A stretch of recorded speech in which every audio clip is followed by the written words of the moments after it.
We'll be explaining how to place a rubber dam on a patient. Today we will be doing this on a Deniform to show you. The purpose of this is to keep oral fluids from the field of operation and keep the area dry and to prevent contamination.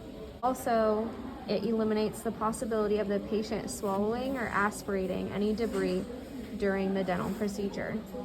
When you are setting up to place a rubber dam, some of the materials that you will need are shown here.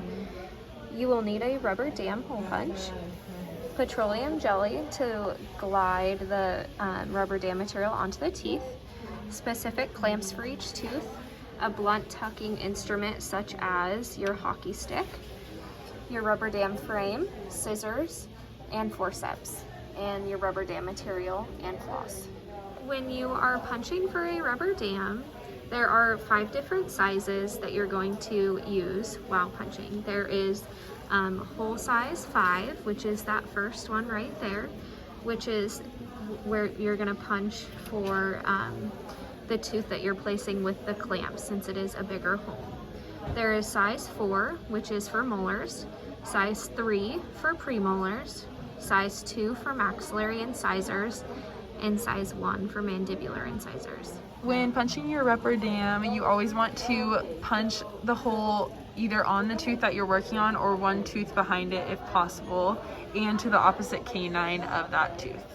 Don't forget before punching your rubber dam material to check your patient's chart to see if they have any missing teeth in order to skip that. Now we will be discussing specific clamps for each tooth. Starting with 14, 14A or 8A is for round molars. 14A is going to be the largest clamp. Next, we are going to talk about 8A, which is for partially erupted teeth or heart-shaped teeth. Next is number 7, which is for square maxillary or mandibular molars. Number 2 is very tiny and is for premolars. Number 12 or 13A is sort of quad specific and they are serrated, so it has a better grasp. Number 4 is for small maxillary molars, and that's it. This is an example of which clamp is not suited for tooth number 30. It is too small and it will not fit around the tooth. Therefore, the rubber dam will not be seated properly and contamination can occur. Before trying or placing a clamp in the patient's mouth, always remember to tie a strand of floss around the clamp so that the clamp cannot go back into their throat. The clamp that is best suited for tooth number 30 is going to be the serrated 12A. When you take a closer look, the clamp is seated perfectly around the tooth and has no sign of it being removed with pressure. Placing just a tad of this petroleum jelly onto the rubber dam can help it glide easier, but sometimes it could make it harder, so honestly just go by preference. Once you place the rubber dam material around the clamp, you are going to use the blunt tucking instrument such as your hockey stick to ensure that it is all the way around the clamp and the tooth to prevent any contamination. Don't forget to make sure that you pull the floss out from the rubber dam to make sure that it doesn't go back into the patient's mouth. You are going to pull the rubber dam over each tooth and try and get it into each contact. Once it is slightly into the contact, you can use a strand of floss to make sure that it is completely into the contact. You might even have to make sure that it's in there a couple of times. Once it is seated properly in a couple of the teeth, you can go ahead and move to the opposite canine and place your ligature, which is simply just a strand of floss seated into the contact of the canine in order to secure it in the mouth. Once it is seated on the canine, you can go back through with your floss now that the rubber dam is secure.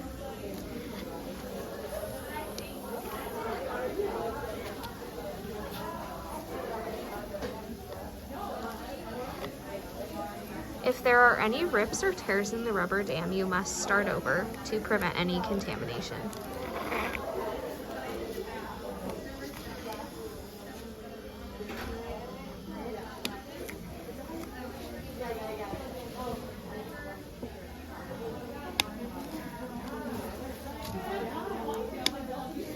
Now she is going to make sure that each tooth is properly secure with the floss and that the rubber dam is completely into the contact. Once that is done, you can take your blunt tucking instrument and push the rubber dam all the way down to meet the gingival margin.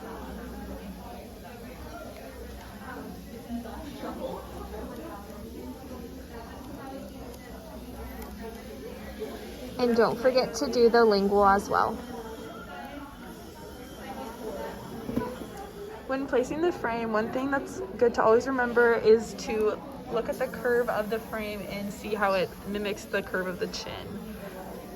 It's always a good way to start by doing the bottom and then the opposite top end.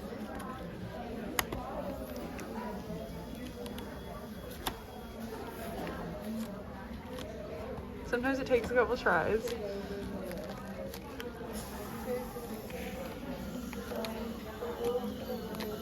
And then just rolling it around the entire thing and over the maxilla.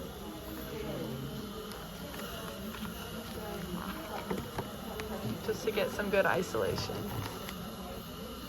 Don't forget to always wrap your floss around your frame. Some contraindications before placing a rubber dam to always remember to look for in a patient's chart are if the patient has herpetic lesions, respiratory or difficulty breathing, cracks or fissures at commissure, and of course if the patient refuses to have the rubber dam placed. Now we're going to demonstrate how to take off the rubber dam. So you start by removing the clamp from around the tooth.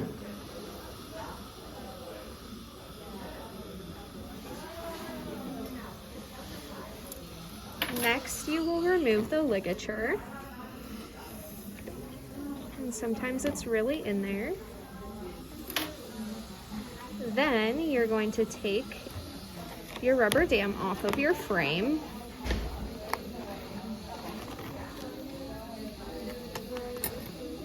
Place your frame back on your tray. Grab your rubber dam firmly and make sure that when you're looking at your scissors, it's curved away from the gums.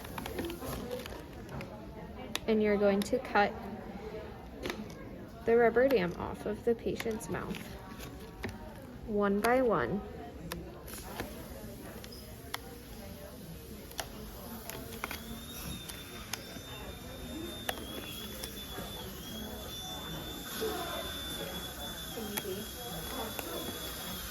There will be some rubber dam material left in the teeth, so the last thing that you want to do is to take a piece of floss and floss in between each contact to ensure that no rubber dam material has been left in the patient's mouth.